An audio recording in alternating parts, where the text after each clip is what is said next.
السلام علیکم day readers, کیسے ہیں آپ سب لوگ؟ امید کرتی ہوں آپ سب لوگ خیریت سے ہوں گے۔ تو جو ایج ڈفرینس تھا، سیکنڈ میرج ناول تھا، اس کا میں نیکسٹ پارٹ لے کے آئی ہوں۔ امید کرتی ہوں کہ آپ سب کو یہ ناول پسند آ رہا ہوگا۔ جب یہ ناول ختم ہو جائے گا تو میں یہ کمپلیٹ ناول بھی آپ لوگوں کو دوں گی، تو جو لوگ کمپلیٹ پڑھنا چاہتے ہیں وہ کمپلیٹ بھی پڑھ سکتے ہیں۔ تو چلیے اب ہم بنا وقت ضائع کیے اسے پڑھنا اسٹارٹ کرتے ہیں۔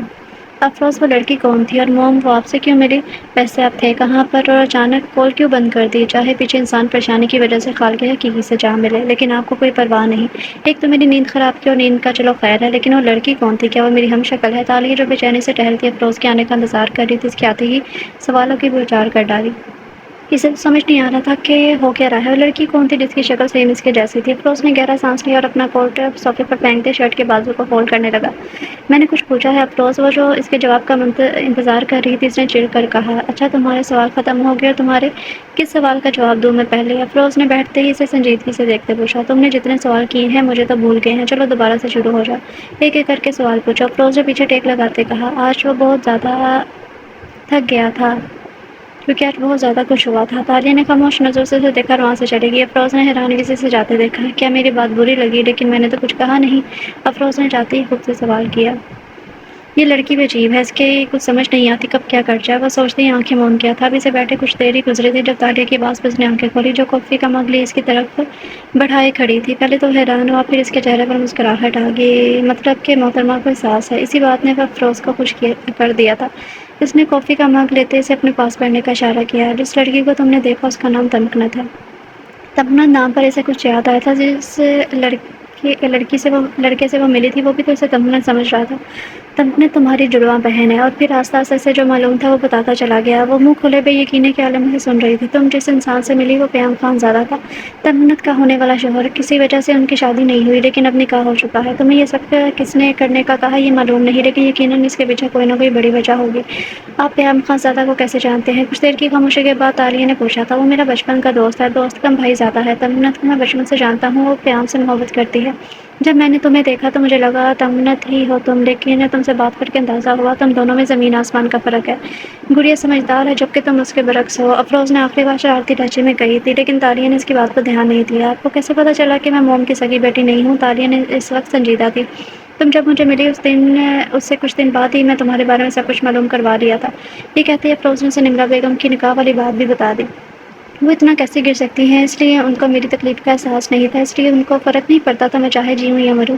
ان کو بس پیسوں سے مطلب تھا۔ لیکن کوئی بھی انسان اتنا کیسے گر سکتا ہے؟ انسان اگر کوئی جانور پالتا ہے اس سے بھی لگاؤ ہو جاتا ہے۔ میں تو جیتی جاگتی انسان تھی۔ اس کی ماں کو اس پر ذرا بھی رحم نہیں آیا۔ وہ سامنے میز کو گھورتے ہوئے خود سے سوال کر رہی تھی۔ تالیہ اس کے پکارنے پر اس نے نہیں دیکھا تو اس بار اس نے تھوڑا زور سے اسے پکارا۔ جس نے ہوش میں آتے ہی خالی نظروں سے افروز کی طرف دیکھا تھا۔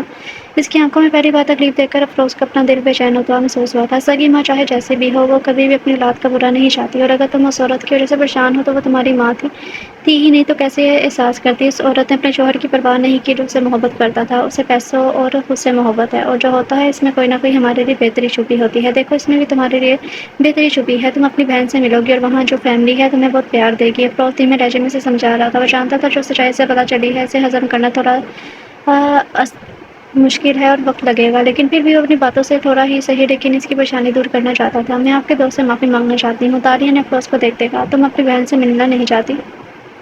اس کے الٹا سوال کرنے پر اس نے جلدی سے اس بات میں سر ہلا دیا تھا۔ میں تمہیں بہت جلد حویلی لے کر جاؤں گا۔ پیام کے آپریشن سے پہلے اسے مل لینا، بعد میں وقت نہیں ملے گا، اسے آرام کی زیادہ ضرورت ہے۔ کیا ہوا ہے ان کو؟ تالیہ نے حیرانگی سے پوچھا تھا۔ اسے برین ٹیومر ہے، کچھ دن پہلے ہی پتہ چلا۔ وہ ٹھیک ہو جائیں گے نا؟ تالیہ نے پریشانی سے پوچھا تھا۔ انشاءاللہ، اور اب تم کمرے میں جا کر آرام کرو، افروز نے کہتے پیچھے ٹیک لگا لی۔ اب اسے افروز کی پریشانی بھی سمجھ میں آئی تھی کہ وہ کیوں اتنا پریشان ہے۔ اس کے بعد وہ بنا کچھ کہے وہاں سے اٹھ کر چلی گئی اور اس کی پشت کو وہ دیکھتا رہ گیا۔ فیروزہ جب یہاں آئی تھی تو اس نے سیام کو دیکھا اور دیکھتے ہی وہ اس پر دل ہار بیٹھی تھی، لیکن وہ نہیں جانتی تھی کہ وہ کون ہے، اسے وہ کہاں تلاش کرے۔ پھر ایک دن وہ اپنے کمرے میں کھڑکی کے پاس کھڑی تھی، جس سیام کو اپنے گھر دیکھ کر اسے خوشگوار حیرت ہوئی تھی۔ پھر اس نے مومنہ سے اس کے بارے میں پوچھا تو اس نے بتا دیا وہ کون ہے۔ اس دوران مومنہ نے اپنی ماں سے عمیر کی بات کی تھی۔ عمیر ایک نارمل گھرانے سے تعلق رکھتا تھا، وہ امیر نہیں تھا۔ فیس بک پر مومنہ کی اس سے بات ہوئی تھی۔ کب بات اتنی آگے بڑھ گئی دونوں کو پتہ نہیں چلا۔ وہ دونوں ایک بار ملے تھے اور عمیر سے ملنے کے بعد وہ اسے زیادہ پسند آیا، جس کی نظروں میں مومنہ کے لیے عزت تھی، اور اس نے خود کہا کہ وہ اب اس کی ماں سے ملنا چاہتا ہے۔ اس طرح اکیلے ملنا ٹھیک نہیں۔ مومنہ کو اس کی سوچ اچھی لگی تھی، ورنہ وہ سمجھ رہی تھی کہ فیس بک پر لوگوں کے دو نمبر ہی ہوتے ہیں، اس لیے وہ تھوڑا گھبرا بھی رہی تھی، لیکن اب مطمئن تھی۔ اس نے اپنی ماں سے بات کی، وہ بھی عمیر سے مل چکی تھی۔ ریحان کا عمیر کا آگے پیچھے کوئی نہیں تھا، وہ اکیلا تھا۔ شادی کی ڈیٹ فائنل ہوگی تو انہوں نے سادگی سے نکاح کرنے کا کہا۔ مومنہ بہت زیادہ خوش تھی، اس نے ابھی تک عمیر کے بارے میں سیام کو نہیں بتایا تھا۔ وہ اسے اپنا دوست سمجھتی تھی، لیکن سیام کے دل میں تو وہ کب کی بس چکی تھی۔ اس نے سیام کو کال کی لیکن اس کا نمبر بند جا رہا تھا۔ اس نے کافی بار ٹرائی کیا لیکن نمبر نہیں لگا۔ اب اس سے ٹینشن ہونے لگی تھی، لیکن اگلے دن پھر سیام نے خود ہی اسے کال کی اور بتایا کہ اس کا موبائل چوری ہو گیا تھا۔ مومنہ نے شکر کا سانس لیا، پھر اپنی خوشخبری سے سنائی کہ 2 دن بعد اس کا نکاح ہے، لیکن سیام کے لیے خبر کسی دھماکے سے کم نہیں تھی۔ اسے اپنے کانوں پر یقین نہیں آیا۔ وہ تو سوچ رہا تھا وہ جلد اپنی محبت کا اظہار کر دے گا، لیکن یہ کیا! اس نے مومنہ کو کھو دیا۔ وہ اپنے اور عمیر کے بارے میں اسے بتا رہی تھی۔ سیام اس کے لہجے سے محسوس کر سکتا تھا وہ کتنا خوش ہے۔ اس نے بنا کچھ کہے فون بند کر دیا۔ مومنہ حیرانگی سے موبائل کی طرف دیکھتی رہ گئی اور دوبارہ ٹرائی کیا لیکن نمبر نہیں لگا۔ وہ اسے اپنے نکاح میں بلانا چاہتی تھی لیکن وہ تو فون ہی نہیں اٹھا رہا تھا۔ اس کے پاس اتنا وقت نہیں تھا وہ اس کے گاؤں جاتی۔ وہ جانتی تھی کہ وہ گاؤں میں رہتا ہے، ایڈریس تو اسے معلوم نہیں تھا۔ وہ نکاح کی تیاریاں سے بہت سے کام تھے۔ اسے دکھ تو تھا لیکن پھر اس نے سوچا نکاح کے بعد وہ عمیر کے ساتھ جائے گی اور اس کی اچھے سے خبر لے گی۔ نکاح مومنہ کے گھر تھا، ساری تیاری ہو چکی تھی۔ فیروزے کو بھی مومنہ سے یا اس نکاح سے کچھ لینا دینا نہیں تھا۔ نکاح 1 گھنٹے بعد تھا جب فیروزے کی نظر اپنی ماں سے ملتے سیام پر پڑی۔ اس کا چہرہ کھل اٹھا تھا، وہ آم سے گلیاں میں بھی سیدھا اس کے دل میں چال گیا تھا۔ اس سے پہلے وہ اسے ملتی اس کی ماں اسے مومنہ کے کمرے کی طرف لے کر بھڑ گئی تھی، وہ بھی اس کے پیچھے چلی گئی۔ مومنہ کے نکاح کا بتا دینے کے بعد اس کی حالت بہت زیادہ خراب ہوئی تھی، دل بھی عجیب ہو رہا تھا۔ اس کا دل کر رہا تھا وہ بس بیٹھا روتا رہے۔ ایک دن میں اس کا چہرہ اترتا گیا تھا۔ حویلی والے بھی اس کی حالت دیکھتے حیران ہوئے تھے۔ بشریٰ بیگم نے التمش کو کال کی جو کام کے سلسلے میں دوسرے شہر گیا ہوا تھا، اسے جلدی آنے کا کہا۔ وہ جانتی تھی کہ وہی انسان ہے جس سے وہ سچ بتا سکتا ہے۔ پیام شہر میں تھا، اسے بلانا انہوں نے مناسب نہ سمجھا۔ اس وقت پیام اور تمنن میں بھی سب کچھ ٹھیک تھا۔ وہ اگلے دن واپس آ کے سیدھا سیام کے کمرے میں داخل ہوا جہاں اس کا کمرہ پورا دھوئیں سے بھرا پڑا تھا۔ التمش کو حیرت ہوئی کہ سیام تو سگریٹ پیتا نہیں تھا، تو پھر اچانک سیام! التمش نے لائٹ آن کرتے اسے پکارا۔ ایک دم روشنی سے کمرہ نہا گیا تھا۔ وہ دیوار کے ساتھ ٹیک لگائے ہاتھ کی انگلیوں میں سگریٹ تھامے انجان نظروں سے اوپر چھت کی طرف دیکھ رہا تھا۔ الجھا سا، حلیہ مرجھایا سا چہرہ، اسے صدیوں کا بیمار لگا تھا۔ سیام کیا ہوا ہے تمہیں؟ التمش فوراً اس کے پاس آتے ہوئے بیٹھتے پیشانی سے پوچھنے لگا۔ التمش مجھے وہ چاہیے، مجھے مومنہ چاہیے، میں اس کے بغیر نہیں رہ سکتا، پلیز مجھے اسے لا دو۔ تم مجھے اسے لا دو گے نا؟ تم میرے بڑے بھائی ہو نا، مجھے پیام بھائی سے بات کرنی چاہیے، وہ میری مدد کریں گے۔ ہاں میں نے پہلے کیوں نہیں سوچا؟ ابھی کی آنکھوں سے کہتے اسے کوئی دیوانہ ہی لگا تھا۔ وہ وہاں سے اٹھا جب اسے کندھے سے التمش نے تھاما تھا۔ وہ حویلی میں نہیں ہے، مجھے بتاؤ کیا بات ہے، میں تمہاری مدد کروں گا۔ التمش نے اسے اپنے سامنے کھڑا کرتے کہا۔ وہ اتنا تو جانتا تھا کہ وہ کسی لڑکی کو پسند کرتا ہے، لیکن اس سے زیادہ اس نے جاننے کی کوشش نہیں کی تھی۔ اسے لگا کہ سیام کو جب بہتر لگے گا اسے بتا دے گا۔ تم سچ کہہ رہے ہو، تم میری مدد کرو گے؟ کیا وہ نکاح سے انکار کر دے گی؟ اس کا نکاح ہو رہا ہے، التمش نے حیرانگی سے پوچھا۔ کل اس کا نکاح ہے، سیام نے کہتے ہی آہستہ آہستہ ساری بات بتا دی۔ تم نے اسے کبھی اپنے دل کی بات نہیں بتائی تو یہ تمہاری غلطی ہے سیام، کم از کم تم اسے اپنے دل کی بات تو بتاتے۔ تمہاری باتوں سے ہی لگتا ہے وہ تمہیں اپنا بہت اچھا دوست مانتی ہے، بس اس سے زیادہ کچھ نہیں، اس لیے وہ اپنی شادی پر خوش ہے۔ دیکھو سیام، اس کا نکاح ہو رہا ہے، وہ خوش ہے تو میرا کیا؟ میں کیسے اسے برداشت کروں گا؟ میں برداشت نہیں کر پا رہا التمش، مجھے لگ رہا ہے میرا دل پھٹ جائے گا۔ یہ سوچ ہی میرے لیے جان لیوا ہے، اسے کسی اور کے ساتھ سوچ کر ہی مجھے اپنا سانس بند ہوتا محسوس ہوتا ہے۔ میں کیا کروں؟ مجھے اپنے احساسات مومنہ کو بتانے چاہیے، ہو سکتا ہے کہ اسے مجھ پر ترس آ جائے، اگر مجھے اس کے پیر بھی پکڑنے پڑے میں پکڑ لوں گا، ہو سکتا ہے اسے میری حالت پر رحم آ جائے۔ اس کی آنکھیں چمکی تھیں جیسے امید کی کرن نظر آئی ہو۔ التمش آنکھوں میں بے بسی لیے اسے دیکھ رہا تھا۔ اس نے کبھی سوچا نہیں تھا کہ سیام کی بھی ایسی بھی حالت ہو سکتی ہے۔ اس نے بنا کچھ کہے اسے سینے سے لگایا۔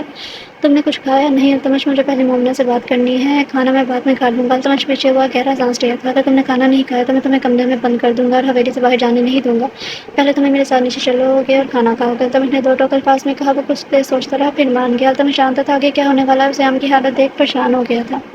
سیام کمرے میں داخل ہوا تو پلکیں جھپکانا بھول گیا تھا۔ مومنہ کی ماں نہ جانے وہ اسے کیا کہہ کر گئی، وہ سن کہاں رہا تھا، وہ تو مومنہ کو دیکھ رہا تھا، اس میں کھو گیا تھا۔ مومنہ سے دیکھتی خوش ہوگی، اس نے لائٹ وائٹ کلر کی میکسی پہنی ہوئی تھی، ہلکے میک اپ میں سلیقے سے سر پر دوپٹہ ٹکائے، دائیں کندھے پر کرل کیے بال، ماتھے پر خوبصورت سا ٹیکا لگائے، وہ بہت خوبصورت لگ رہی تھی۔ سیام تمہیں میں نے کتنی کالز کی، تم کہاں تھے اور یہ کیا حلیہ بنایا ہوا ہے تم نے؟ مومنہ نے اس کی حالت دیکھ کر حیرانگی سے پوچھا تھا۔ سیام جو نظروں کے سار میں لیے سے دیکھ رہا تھا ہوش میں آتے اس کے قریب آیا۔ بہت خوبصورت لگ رہی ہیں، وہ بے خیالی میں اس کا نازک ہاتھ پکڑ بیٹھا تھا۔ مومنہ نے حیرانگی سے اسے دیکھا۔ اس نے کبھی بھی مومنہ کے قریب آنے یا اسے چھونے کی کوشش نہیں کی تھی۔ وہ اپنی لمٹس اچھی طرح جانتا تھا، لیکن اب اس کا ایسے ہاتھ پکڑنے سے حیران کر گیا تھا۔ مومنہ، آپ کو میری آنکھوں میں کبھی بھی اپنے لیے محبت نظر نہیں آئی، کبھی بھی آپ کو ایسا نہیں لگا کہ میں آپ میں دلچسپی لے رہا ہوں؟ سیام کے کہنے پر وہ بے یقینی سے اسے دیکھ رہی تھی۔ وہ چھوٹی بچی نہیں تھی جو اس کے صاف لفظوں کو بھی نہ سمجھتی۔ مومنہ نے اس کا ہاتھ جھٹکا اور ماتھے پر بل پڑے تھے۔ سیام ہوش میں تو ہو، کیا بکواس کر رہے ہو؟ بکواس؟ آپ کو یہ بکواس لگ رہی ہے؟ محبت بھی نہیں، عشق کرتا ہوں میں آپ سے، آپ کو نظر نہیں آتا؟ آپ کیسے کسی اور سے نکاح کر سکتی ہیں؟ وہ چیخا تھا، لیکن اسی وقت مومنہ کا ہاتھ اٹھا، ایک پل کے لیے کمرے میں خاموشی چھا گئی تھی۔ سیام نے صرف آنکھوں کو بند کیے، جبڑے پیچھے تھے۔ تمہیں میں اپنا اچھا دوست مانتی ہوں، تمہاری بہت عزت کرتی ہوں، تم نے کیا کیا؟ مومنہ کو سمجھ نہیں آ رہی تھی وہ کیا بولے۔ کیا کیا ہے میں نے؟ محبت کرنا جرم نہیں ہے؟ یا کبھی میں نے آپ کے قریب آنے کی کوشش کی، یا کوئی بدتمیزی نہیں کی نا؟ آپ سے محبت کی ہے، شاید یہی پر میرے دل پر اختیار نہیں رہا۔ پلیز مومنہ، یہ نکاح نہ کرے پلیز۔ سیام نے دوبارہ سے اس کا ہاتھ پکڑنا چاہا جب وہ پیچھے ہوئی تھی۔ تم یہاں سے چلے جاؤ سیام، کچھ دیر میں میرا نکاح ہے اور میں عمیر کو پسند کرتی ہوں۔ میں اپنے نکاح سے بہت زیادہ خوش ہوں، اگر تمہاری نظر میں میری ذرا سی بھی اہمیت ہے تو دوبارہ میرے سامنے مت آنا، سپار لہجے میں کہتے اس نے رخ موڑ لیا تھا۔ سیام وہی گھٹنوں کے بل گرنے کے انداز میں بیٹھ گیا تھا۔ مومنہ، آپ کو میری حالت پر ذرا ترس نہیں آ رہا؟ وہ بیٹھا گڑ گڑا رہا تھا، وہ اپنی محبت کی بھیک مانگ رہا تھا، اور مومنہ وہ ضبط کیے کھڑی تھی۔ اس نے کہاں سیام کو پہلے کبھی ایسی حالت میں دیکھا تھا؟ اس کا دل کٹ سا گیا تھا، بمشکل اس نے اپنے آنسوؤں کو روکا تھا۔ فروزے جو وہاں آئی تھی، دروازے پر کھڑی ساری بات سن چکی تھی اور بنا اندر آئے وہاں سے چلی گئی۔ سیام نے اپنی طرف سے پوری کوشش کی، لیکن اسے خالی ہاتھ لوٹنا پڑا۔ وہ بالکل خاموش ہو گیا تھا، جاتے ساتھ وہ مومنہ کو بھی بے سکون کر گیا تھا۔ ویسے تو ہرگز نہیں تھا، وہ عمر میں بھی اس سے بڑی تھی، لیکن وہ اسے کیسے سوچ سکتا تھا؟ وہ الجھ گئی تھی، لیکن آگے جو ہوا اس نے اسے مزید الجھن میں نہیں بلکہ تکلیف میں ڈال دیا تھا۔ اس کے بعد سیام کو کافی وقت لگا یہ بات ماننے میں کہ مومنہ کا نکاح ہو گیا ہے۔ التمش نے اسے بہت سمجھایا اور اس کا یہ فائدہ ہوا کہ اس نے اپنا راستہ الگ کر لیا۔ اس واقعے کے کچھ ماہ بعد حویلی میں ہی وہی تمکنت والا معاملہ ہوا تھا۔ فیروزے جو سب کچھ سن چکی تھی، اپنے کمرے میں آ کر جو آگے کا سوچنے لگی۔ سیام خانزادہ، تم صرف میرے ہو اور میں ایسا کھیل کھیلوں گی کہ تم خود چل کر میرے پاس آؤ گے۔ فیروزے نے خود سے کہا تھا۔ مومنہ کا نکاح ہوا اور وہ عمیر کے ساتھ رخصت ہو گئی۔ وہ سیام کے لیے پریشان ضرور تھی، لیکن اسے ایک بات کی حیرت ہوئی، جیسا اس نے کہا تھا وہ کر کے دکھایا۔ دوبارہ کبھی وہ اس کے سامنے نہیں آیا، نہ اسے کال کی یا میسج کرنے کی کوشش کی۔ ایک دن عمیر کے جانے کے بعد فیروزے اس کے گھر آئی تھی۔ وہ اسے دیکھتے کافی خوش ہوئی تھی۔ پراپرٹی کے پیپر پر وہ اس کے دستخط کروا چکی تھی۔ جب وہ نکاح کے دوسرے دن گھر آئی، ویسے بھی وہ سیام کی وجہ سے کافی ڈسٹرب تھی۔ مومنہ جانتی تھی کہ وہ اس سے زیادہ بات نہیں کرتی کیونکہ وہ نکچڑی سی تھی۔ فیروزے، آؤ بیٹھو، کیسی ہو تم؟ موم کیسی ہیں؟ تم یہاں رہتی ہو اس چھوٹے سے گھر میں؟ فیروزے نے ناک منہ مڑوڑتے ہوئے اس کی بات کو اگنور کرتے پوچھا۔ ہاں، اچھا خاصا تو ہے میرا گھر، کیا کمی ہے اس میں؟ مومنہ کو اس کی بات ذرا پسند نہیں آئی تھی۔ خیر مجھے کیا، میں یہاں تم سے ایک بہت ضروری بات کرنی آئی ہوں۔ اس نے کندھے اٹھاتے مطلب کی بات پر آتے ہوئے کہا تھا۔ مجھے سیام سے شادی کرنی ہے، تم میری شادی اس سے کرواؤ گی کیا؟ تم سیام کو کیسے جانتی ہو؟ کہیں سیام وہی انسان تو نہیں جسے تم پسند کرتی تھی؟ مومنہ نے حیرانگی سے اسے دیکھتے پوچھا۔ بالکل ٹھیک کہا تم نے۔ اب بتاؤ، تم میری شادی کرواؤ گی؟ تمہاری تو وہ ساری باتیں مانے گا نا؟ آخرکار تمہیں پسند جو کرتا ہے؟ آخر میں اس کا لہجہ تیکھا ہوا تھا جس میں مومنہ چونکی۔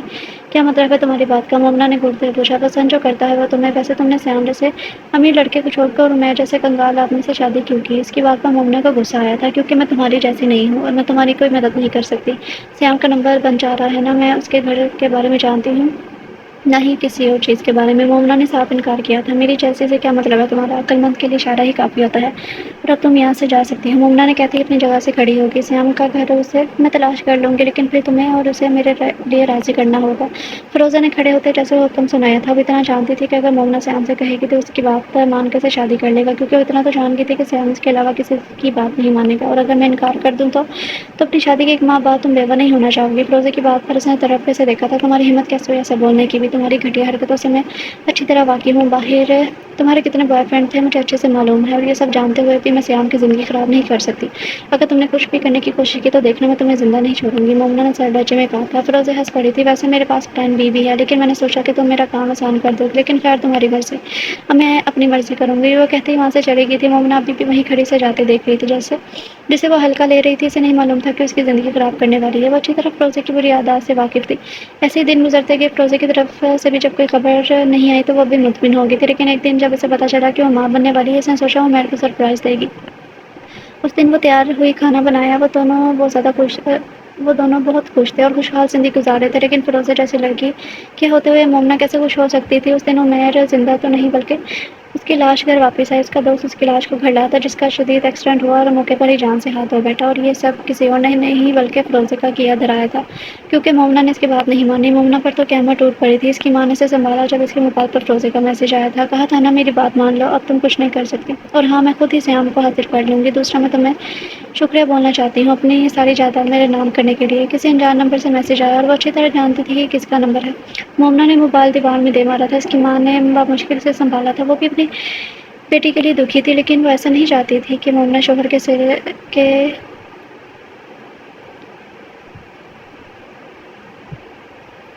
کے ساتھ اپنے بچے کو بھی کھو دے۔ اسی بات کو لے کر انہوں نے اسے سمجھایا تھا۔ مومنہ نے ساری بات اپنی ماں کو بتا دی اور ان کو یقین نہیں آیا، لیکن مومنہ نے سوچ لیا تھا وہ مومنہ کی جائیداد واپس لے کر رہیں گی۔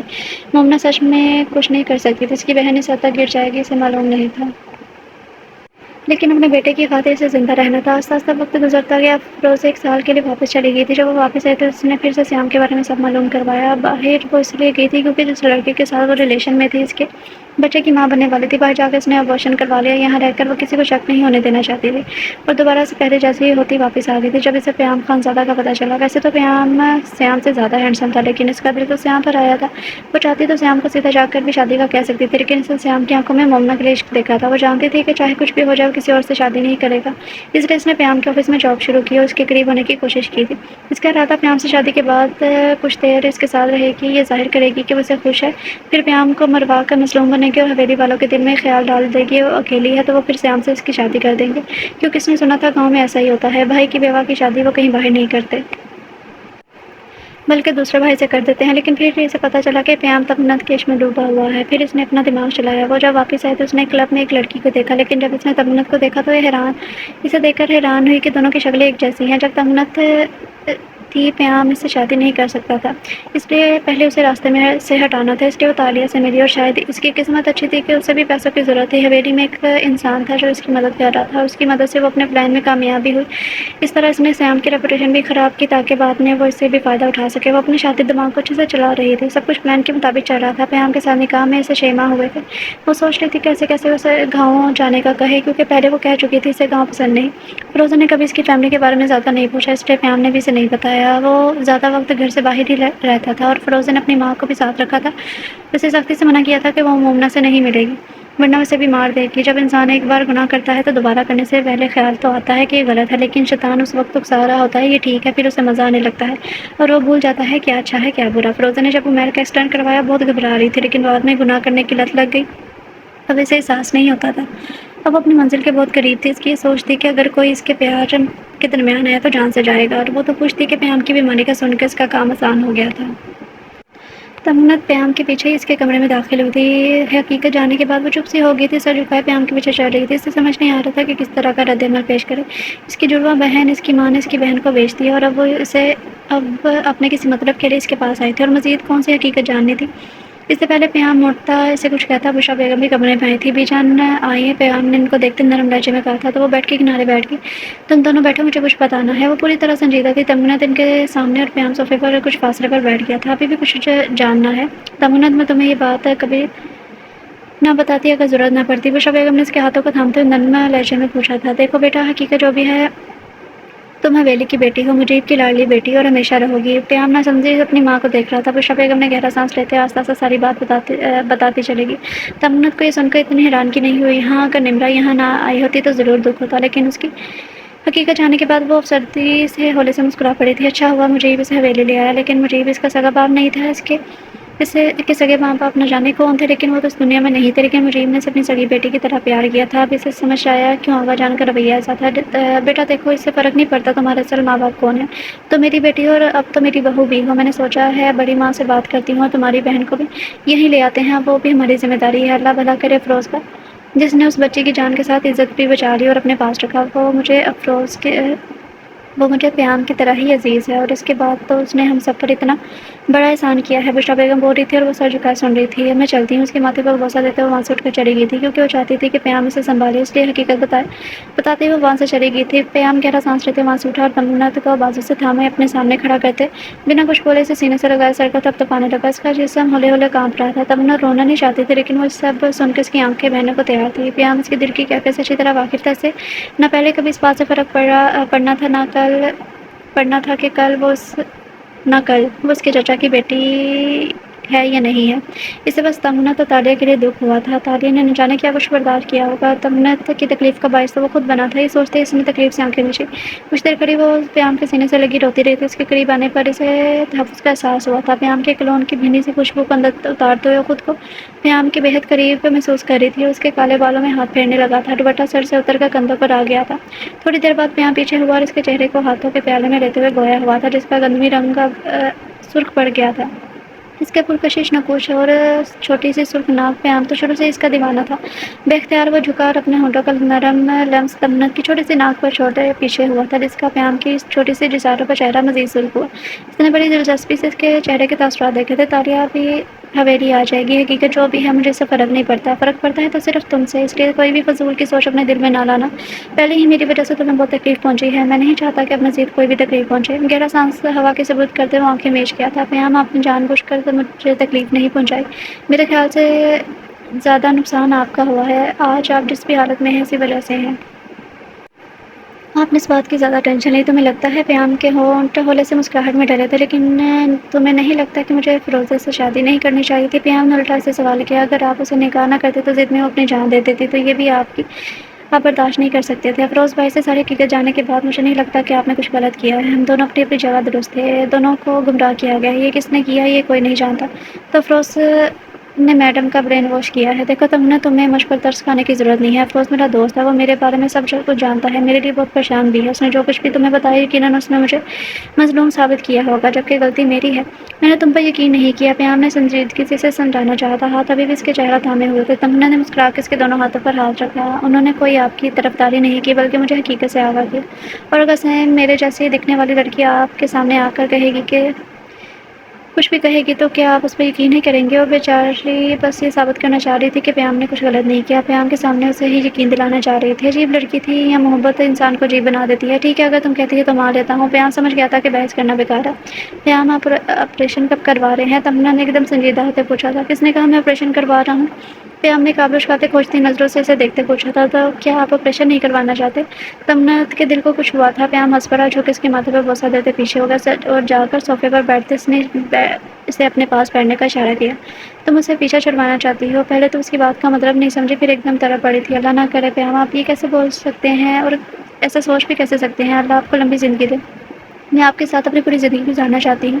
پیام پلیز آپ آپریشن کے لیے مان جائیں، اگر آپ نے زیادہ دیر کی تو مسئلہ ہو سکتا ہے۔ پیام کا خاموش رہا تھا، اگر وہ سچ کہے تو وہ ڈر رہا تھا، اس لیے نہیں کہ وہ مر جائے گا، مرنا تو سب نہیں ہے، کوئی جلدی اس دنیا سے چلا جاتا ہے، کوئی دیر سے، کوئی جوانی میں کسی تکلیف یا حادثے کا شکار ہو جاتا ہے تو کوئی 100 سال کی لمبی زندگی گزارتا ہے، چاہے کوئی 100 سال کی زندگی گزارے یا 20 کی، ایک نہ ایک دن سب کو جانا ہے۔ لیکن وہ بس یہ چاہتا تھا زیادہ سے زیادہ اپنی فیملی کے ساتھ وقت گزارے تاکہ بعد میں کچھ بھی ہو جائے تو وہ اچھی یادیں لے کے دنیا سے جائے، لیکن سب کو آپریشن کی جلدی پڑی تھی۔